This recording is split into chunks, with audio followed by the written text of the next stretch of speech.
iPhone 15 series adalah iPhone pertama yang menggunakan port Type-C. Itu dirilis di bulan September tahun 2023 dan resmi masuk Indonesia itu bulan Oktober tahun 2023 juga. Ya, pada saat itu sih banyak yang beli ya. Gimana enggak ya, itu kan iPhone pertama yang pakai port Type-C, yang mungkin ada beberapa orang yang beli karena fungsi, tapi juga ada yang karena gengsi. Tapi terserah lah, itu kan balik lagi ke orang yang mengkonsumsi ya. Tapi tahun depannya itu berbeda. Di tahun 2024-nya ketika iPhone 16 dirilis secara global bulan September tahun 2024, tapi di Indonesia itu nggak bisa masuk bahkan sampai Oktober 2024. Kenapa demikian? Selamat datang di The Lazy Gadget, dan di video kali ini kita akan ngebahas lini masa dari rilisan iPhone 16 sampai dilarang sampai sekarang udah resmi. Bukan resmi juga sih, per video ini dibuat sih udah lampu hijau banget ya. Kita akan bahas lini masanya secara lengkap. Mari kita mulai videonya.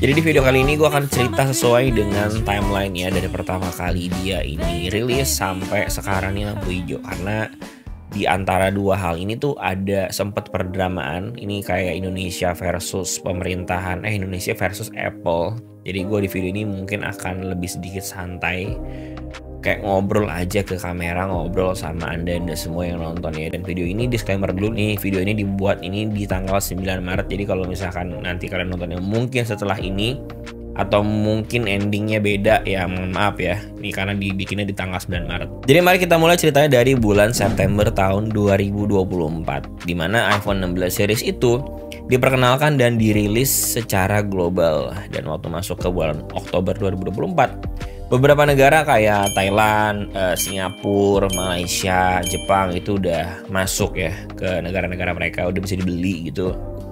Sedangkan negara kita itu belum bisa dibeli dan belum masuk juga ke distributor resmi yang jual Apple di Indonesia gitu. Bahkan di Oktober 2024 pun iPhone dilarang di Indonesia dan bahkan terancam akan diblokir emailnya.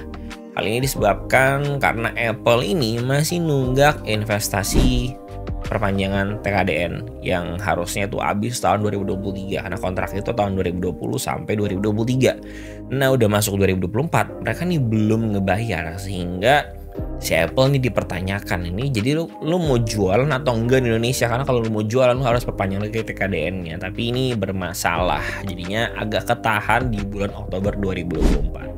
Berembuklah si Apple ini dengan Kemenperin, agak lama tuh dari bulan Oktober sampai bulan Desember mungkin ya.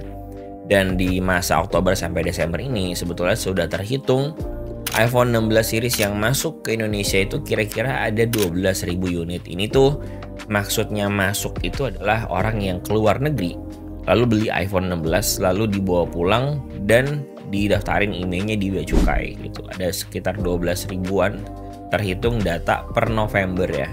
Jadi dari Oktober dia rilis di luar, lalu di bulan November itu sudah tercatat ada 12.000 unit. Dan nampaknya juga perdebatan ini cukup alot dari pihak Apple ataupun pihak Kemenperin, karena dari Oktober itu belum ada berita follow up lagi tentang si TKDN-nya. Apple ini yang nunggak ya dari tahun 2023 sampai masuk ke bulan Desember, kalau nggak salah tanggal 18 Desember, dimana distributor Indonesia tuh tiba-tiba masukin iPhone 16 ke list penjualan atau list produk-produk yang mereka punya gitu. Ini cukup gempar, katanya bahkan tanggal 20 itu udah bisa dipesan atau di PO tanggal 20 Desember. Tapi ternyata ini udah confirm kalau ini tuh hoax ya. Jadi masih belum ada kelanjutan ceritanya juga sampai akhir tahun 2024 si iPhone 16 ini. Bahkan di pertengahan sampai akhir 2024 ini si Apple tuh bahkan katanya sempat ngejanjiin untuk ngebangun pabrik, tapi untuk pabrik bantalan AirPods Max ya. Dimana ini menarik sebetulnya kalau misalkan beneran jadi, kemarin tuh kita bakalan punya AirPods Max yang bantalannya itu made from Lembang gitu, kalau nggak Cicahem gitu. Tapi nggak jadi ternyata, dan akhirnya kita masuk ke tahun 2025 yang ternyata juga masih luntang-lantung status Kemenperin versus Apple-nya ya. Tapi yang cukup disayangkan dari hal ini adalah ketika ditanyakan statement ke pemerintah Indonesia, jawabannya cukup mengagetkan gua, karena mereka jawab lagi diskusi via WhatsApp pada saat itu. Ini yang kemarin juga sempat rame juga di Instagram kami. Rame orang berdebat soalnya kenapa menurut gue ini nggak proper pakai WhatsApp, harusnya pakai email. Tapi ada yang ngebelain kayak ya emang kenapa kalau misalkan ini, ya gue ngomongin ini kita investasi dengan nilai triliunan untuk sebuah negara sih, harusnya pakai email kan ya, iya gak sih? Harus pakai email dong. Akhirnya di tanggal 7 Januari Apple itu berjanji kalau dia tuh akan ngurusin investasinya di Indonesia ya. Dan masuk ke 8 Januarinya, besokannya ini katanya Apple ini mau bikin pabrik untuk bikin AirTags sebesar 16 triliun rupiah. Nah, intinya mereka bicara dan berkomitmen penuh untuk pembangunan tahap pertama vendor AirTag itu $1 billion, yang diharapkan nanti 65% dari kebutuhan AirTag global itu akan dari pabrik tersebut yang akan berdiri di Batam. Tapi ini tetap masih dilarang sama Kemenperin kita, sama Menteri Investasi juga masih dilarang karena ini tidak sesuai. Karena kalau misalkan dibandingin sama negara-negara lain aja kayak Vietnam, itu mereka bisa tanam uang berapa besar gitu. Tapi kenapa di sini kenapa nggak bisa? Ya kembali menjadi alot lagi, penawaran dari Apple kembali ditolak. Dan masuk ke 9 Januari 2025 besokannya lagi bikin pabrik itu nggak jadi salah satu syarat untuk Apple bisa berjualan iPhone 16 di Indonesia. Ini agak rancu ya. Walaupun sampai hari ini pun gue masih tetap berpihak ke pemerintah karena menurut gue memang ini langkah yang tepat ya. Kayaknya emang Apple tuh harus bayar apa yang memang seharusnya mereka bayar gitu. Masuk ke 14 Januari 2025 DPR juga mendorong Apple untuk bangun pabrik komponen. Berikutnya di 22 Januari 2025 Menteri Investasi udah bilang kayaknya iPhone 16 nih udah bisa dipesan 1-2 minggu ke depan. Dimana ternyata ini tidak betul, sampai hari ini masih belum bisa, per 9 Maret ini masih belum ada. Sampai kita masuk ke 13 Februari, ini masih tarik ulur keputusan untuk bangun pabrik itu fix atau enggak, ini masih abu-abu. Dan ini ada tanggal yang dempet juga dan agak mencurigakan ya. Apa mencurigakannya itu adalah di tanggal 18 Februari ini Apple ini udah mulai melunasi beberapa kewajibannya yang emang harusnya dipenuhi udah dari lama ya. Kayak utang-utangnya itu akhirnya dilunasin sama Apple yang tadi gue bilang tuh kayak TKDN 2020 sampai 2023 tuh beberapa tuh dilunasin, diselesaikan lah ya. Hal ini mungkin berkaitan sama besokannya karena besokannya itu adalah rilisan dari iPhone 16e. Ini agak dempet dan agak mencurigakan ya. Something fishy sebetulnya di tanggal-tanggal ini. Kenapa? Karena kayaknya dia ini seperti nahan-nahan si TKDN ini biar gue bayar nanti pas udah rilis 16e global aja. Jadi sekalian gitu. Gue merasanya seperti itu ya. Karena di tanggal 20 Februarinya Apple tuh udah bilang Apple tuh akan memastikan bahwa iPhone 16e ini fix akan masuk ke Indonesia.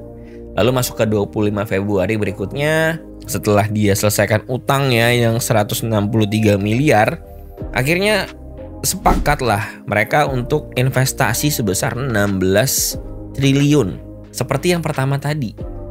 Kalau gitu kenapa kita harus di tektok gitu ya? Kalau ujung-ujungnya juga 16 triliun dan disepakati gitu. Dan dari tanggal 25 ini agak luntang-lantung lagi dari 25 sampai ke Maret ya, 25 Februari masuk ke Maret itu sampai tanggal 7 dimana ternyata ketahuan lah kalau si Apple ini akhirnya sudah lolos TKDN.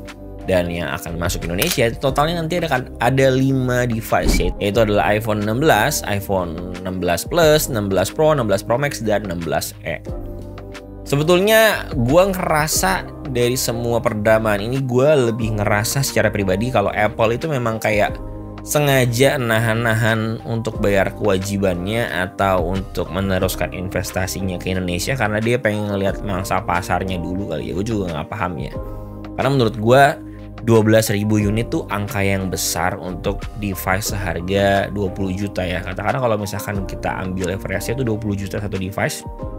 Lalu warga Indonesia tuh membeli dari luar negeri ke Indonesia sebanyak 12.000. 12.000 dikali 20 juta itu sekitar segitulah. Jadi gue ngerasa kayaknya karena demand-nya gede, oke lah akhirnya gue akan meneruskan untuk bayar kewajiban gue. Tapi kapan ya enaknya bayar kewajiban gue ya? Oh, gue tahu. Gue akan ikutin hype iPhone 16e karena bareng-barengan iPhone 16e keluar, Apple juga melunasi kewajibannya dan juga disetujui juga sama pemerintahan kita. Jadi itu kayak gue ngerasa kayak something fishy banget gitu sama kejadian ini. Tapi ya udah lah ya, yang penting sekarang Apple fanboy udah bisa ikutin lagi updatean yang resmi yang dijual di Indonesia nanti, jadi nggak usah keluar negeri lagi. Walaupun sebenarnya barangnya sama-sama juga sih ya, dan sama-sama nggak ada Apple Store untuk after salesnya di Indonesia sih ya, jadi ya kayak sama anyway. Tapi ya berita baiknya nanti akan ada, gua nggak tahu kapan tepatnya, tapi akan ada iPhone 16 ini, karena walaupun udah dapetin sertifikat TKDNC untuk si iPhone 16 series ini, dia ini masih belum dapetin sertifikat SDPPI dari Komdigi. Jadi kita tunggu aja nanti kelanjutannya kayak gimana, karena ini per 9 Maret lagi-lagi berita yang terakhir yang diupdate itu adalah ini gitu loh. Kedepannya gimana nanti kita akan update lagi. Follow Instagram kita aja di @lazygadgets, dan TikTok kita ada juga di @lazygadgets. Kita akan update beberapa berita di sana nantinya. Itu aja, gimana menurut kalian? Komen di bawah. Sampai jumpa di video berikutnya.